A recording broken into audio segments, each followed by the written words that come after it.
tungkol ito sa pagpapatay sa akin ng dahan-dahan gamit problema lang. Sabi ng European, we give them everything para daw buhay lang ako. Pero yung strategy ng Pilipinas, ang mga private sector investor, ang binibigay sa amin is 682. Ang ibinibigay ng agency, yung hitman nila, kumbaga sa utak, yung scientist, yung middleman, yung leader o yung gobyerno, tapos yung killer, yung agency, yun yung nautusan nila na sacrificial lamb nila na magkakat ng 182 pesos para gawing 500. At ang palusot nila ay nasa middleman ng gobyerno na provincial rate. Bakit may ganun kung meron namang big corporation companies, kasali kami dun. SM, BPI, kasali kami dun. Medium, yan yung mga HUA, yan yung mga Unitap, yan yung mga Midal. Yung small naman, yan yung mga pag-aari ng isang tao na sabihin mo na lang, patubigan, water filling station, yung yun yung mga small, yung dun sana nakukuha yung category ng salary, yung pagkakaiba-iba ng sahod. 4 years na po ako sa Dyers at tinanggal ang Dyers sa SM para itulak ako sa kabubuhan ko daw dahil hindi ko alam ang process ng separation pay. Tinanong ko si Attorney Batong kung paano yun.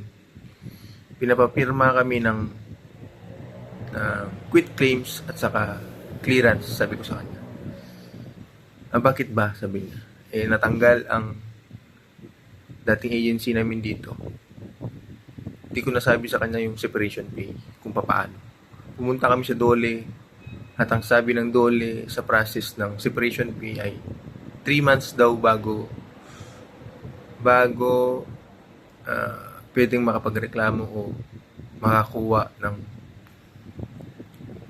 kung hindi pa daw na ibibigay yung bibigay nila, dun daw kami magrereklamo. Yung retro namin na 2,000 plus, hindi pa na ibibigay ng 2,700 o 2,500, hindi pa na ibibigay ng Dyers sa Mandaluyong 232 Boulevard, Mandaluyong City. Dyers power ata yun. Basta yun eh. 4 years ako dun. Yun yung naatasan ng gobyerno na magbigay ng problema sa akin. 500, kakain ka ng 100, pati merienda, sabay mo na lang. Magagasolina ka ng 74 pesos. Kasi yun yung gasolina. Yun yung 1 liter na gasolina ngayon, 74 pesos. Araw-araw, 174 o 175. Ilan na lang? 325. Ang baon ng anak ko, 250. Ilan na lang? 175.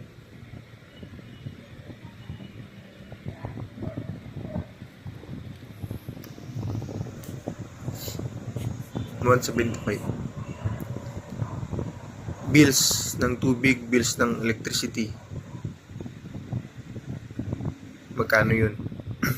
Babawasan pa kami ng benefits. 40 pesos per day, 175 minus 40, 85. Yung 85 ba na yun, hindi na kami kakain sa bahay? Hindi na ba kami kakain sa bahay? Kaya ako nagkautang-utang sa SSS, sa Pag-ibig. SSS loan, calamity loan, Pag-ibig loan. Iba pa yung utang ko sa home credit. Iba pa dun sa bangko BPI. 10K plus 14K, 24 plus 14 sa SSS, 14 sa Calamity, 13 sa Pag-ibig. Yung killer agency natanggal. Ngayon ang pumalit, Blue Collar Manpower and Services Incorporation, BCMSI. Tinanong ko sila kung magkano ang sahod, wala silang reply. Nagpirma kami ng kontrata, walang nakalagay na rate.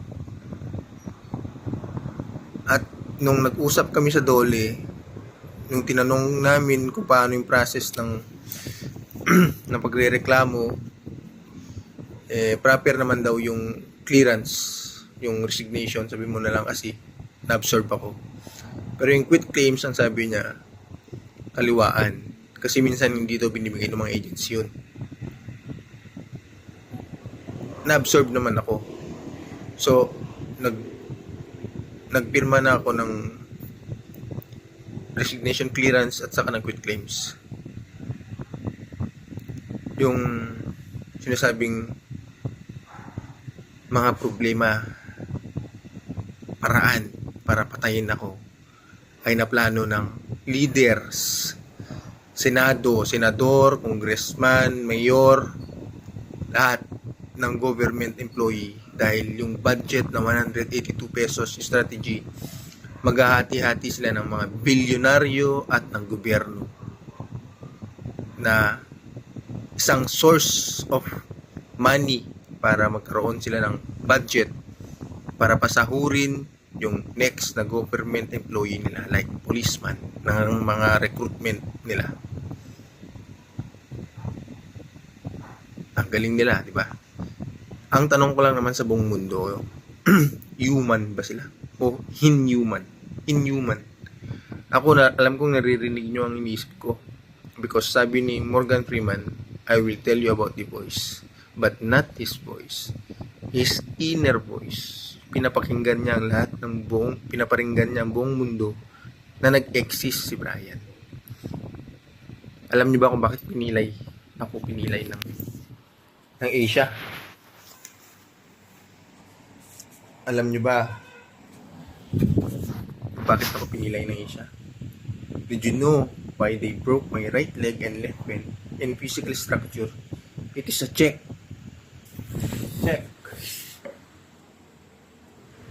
Check me. And they give life to me. How? They broke my right leg and left hand so that I can go abroad with my father, working at Saudi, being a mechanic driver in Dammam. He planned for my future, but the plan of Asia win because they want to tell to the world that they are powerful.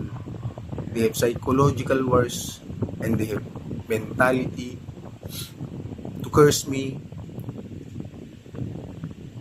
as their hostage. Not all of them. Government employees and the billionaires of China.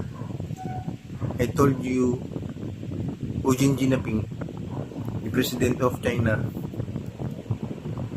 if you not clean your billionaires here, I will drag you down. You planned all of this because you are powerful. Who's your friend? Putin? Maybe your worst enemy. It will happen soon. That's how they give me problems for my normal, unseen by naked eyes of dumb human.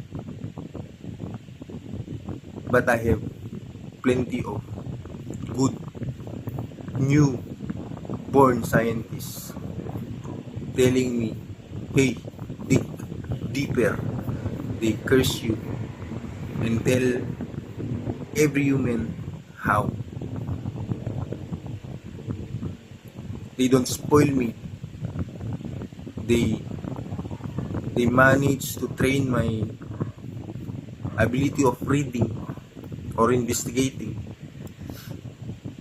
And I'm thinking, but they are hearing me and they are happy because I can expose those who curse me and ruin me, but they are not spoiling me. They did not tell me, or they did not tell to the world how they curse me. Only me, and they are defending me and the people who want to help me.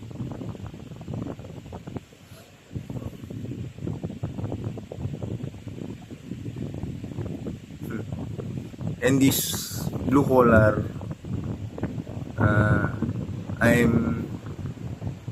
I'm good at work, but if the salary is 500 only, I will go out and start a new job,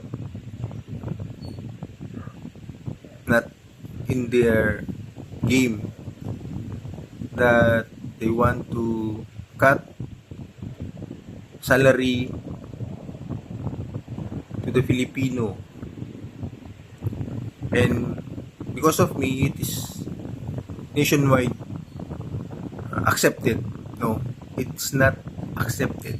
Maybe give them a category of salary na iba ang pasahod sa big corporation company, sa medium class mga company, sa smallest. Hindi pwedeng provincial rate. Hindi pwedeng ganun. Because they're stealing, slaving, and getting some salary to those investors in Europe or America or Middle East. Because they want some money into business industry. Ang utak ng pagpapatay sa akin ay mga scientist na walang explanation sa naririnig na isip ko. Hindi ako nagsasalita pero naririnig nila ang iniisip ko. At ang nautusan nila ay ang Pilipinas na apart sa bawat bansa para disiplinahin nila, bombahin nila. Hindi ako papayag. Maraming mabubuting tao sa Pilipinas. Lalo na mga nagtatanim sa sarili nilang pagkain. Yung mga dumidiskarte lang. Yung nagtsatsaga, nagtitiis o umaasa sa binibigay ng mga taong nakadepensa para buhayin ako. Ang ibig sabihin ng tulong sa kanila para depensahan ako. Hindi yun gagawa silang masama, babayaran sila. Kung mayroon man silang natanggap galing sa mabuting tao, scientist, at nagiging mabuti sila sa pagdedepensa sa buhay ko, o lalo na sa buhay ng anak ko. Ako, ang nag-iisang anak ng Diyos na nagpatunay ng Diyos ay buhay. At ang Diyos ay makapangyarihan. At ang apo ng Diyos ay si Brea Janina Mangalin Macruz. At kung may kambal man siya na sinaktan nyo, may karma.